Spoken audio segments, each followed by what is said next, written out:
人们注意看，冬天喉咙总是容易不舒服，家中可以常备这个冰糖金桔膏，甜甜的好喝又润喉，大人小孩都喜欢喝。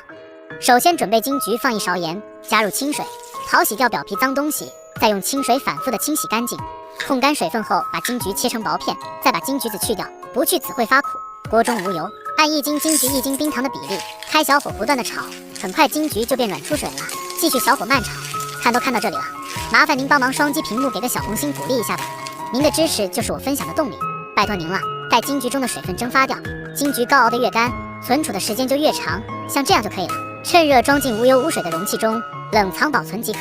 喉咙干痒的时候泡一杯，喝着是真舒服。学会了赶快收藏，学着做起来吧。